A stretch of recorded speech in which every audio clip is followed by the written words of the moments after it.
क्या आप जानना चाहोगे कि क्यों हम पूरी तरह से स्टारडस्ट हैं? चलिए चलते हैं 13.8 बिलियन साल पहले, बिग बैंग की शुरुआत से भी पहले। आखिर यहाँ क्या था जिसने हमारे ब्रह्मांड और इतने जटिल जीवन की संरचना की? शुरुआत में ना ही स्पेस था और ना ही टाइम, और ना ही इसके पहले कुछ था और ना ही इसके बाद। आखिर एक शून्य की स्थिति से पूरे ब्रह्मांड की संरचना कैसे हो सकती है?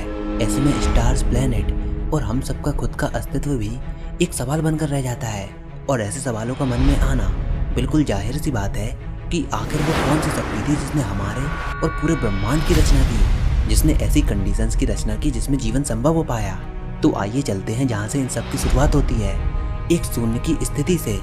अभी ना तो स्पेस है ना ही टाइम, लेकिन तभी अचानक 1 सेकंड के भी 1000वें हिस्से में एक बिंदु में महाविस्फोट हुआ, और उसके बाद हमारा ब्रह्मांड लाइट की स्पीड से भी तेज स्पीड से फैलने लगा। सेकंड्स के इस फ्रैक्शन में ही हमारा ब्रह्मांड एक एटम के आकार से एक गोल्फ बॉल के आकार तक फैल चुका था, और उसके बाद भी कई सौ हजारों सालों तक लगातार प्रकाश की गति से भी तेज ये फैलता रहा। जैसे एक प्रकाश की गेंद सभी को अपने अंदर समाने के लिए बेताब हो। कई सौ हजारों सालों तक प्रकाश की गति से भी तेज फैलते रहने के बाद इसकी ऊर्जा सीमित हो गई। इसकी ऊर्जा सीमित होने के कारण ऊर्जा मैटर में बदलने लगी, और सबसे पहले एग्जिस्टेंस में आया हाइड्रोजन, जो पूरे स्पेस में चारों तरफ फैला हुआ है। 100 मिलियन सालों तक ब्रह्मांड लगातार फैलता रहा, तब स्पेस में केवल अंधकार ही अंधकार था। पर अब धीरे धीरे ग्रेविटी ने अपना काम करना शुरू कर दिया। हमारे एग्जिस्टेंस की पहली कड़ी अब जुड़ने वाली है। ग्रेविटी हाइड्रोजन एटम को धीरे धीरे पास ला रही है, जिससे प्रकाश एग्जिस्टेंस में आएगा। और अब हाइड्रोजन के साथ हीलियम भी अस्तित्व में आ चुका है। अब हाइड्रोजन और हीलियम मिलकर न्यूक्लियर फ्यूजन के द्वारा स्टार्स को फॉर्म करेंगे। अब स्टार्स का फॉर्मेशन शुरू हो चुका है, और एक के बाद एक अनगिनत स्टार बनना चालू हो चुके हैं। और अब स्टार्स के फॉर्मेशन हुए करोड़ों साल हो चुके हैं। अब समय आएगा उनकी मृत्यु से जन्म लेने वाले एलिमेंट्स का। स्टार्स और ग्रहों के जन्म और मृत्यु का सिलसिला अरबों सालों तक चलता रहा, और इन स्टार्स से निकलने वाले एलिमेंट्स, जिन्हें हम स्टार डस्ट कहते हैं, इनसे निर्माण हुआ हमारे ग्रहों का, और साथ ही उन ग्रहों का भी विकास हुआ जहाँ पर जीवन उत्पन्न हुआ।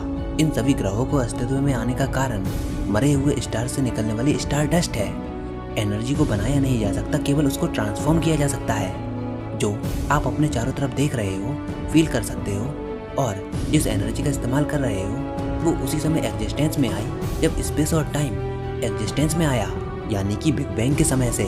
और ये एनर्जी आपके अंदर भी मौजूद है। जो आप खाते हो, जो आप सांस लेते हो, वो सब बिग बैंग के समय उत्पन्न हुई थी, जिसके निर्माण से हमारे सोलर सिस्टम का जन्म हुआ और आपका जन्म हुआ। और आगे आने वाले भविष्य में ही ऐसे ही निर्माण चलता रहेगा। हो सकता है कि इससे किसी माइक्रो ऑर्गेनिज्म का जन्म हो, या फिर हो सकता है कि किसी ब्लैक होल का निर्माण हो। आप इसके बारे में जरा सोचिए। और ये कहना पूरी तरह से सही है कि आप पूरी तरह से स्टार डस्ट है। मतलब पहले स्टार बनता है, वो तबाह हो जाता है, उससे जो धूल निकलती है, उससे बाकी के ग्रह बनते हैं, और उस ग्रह के अंदर जीवन संभव हो पाता है, और उससे आपका जन्म हो पाता है। मतलब ये सब कुछ स्टार डस्ट है।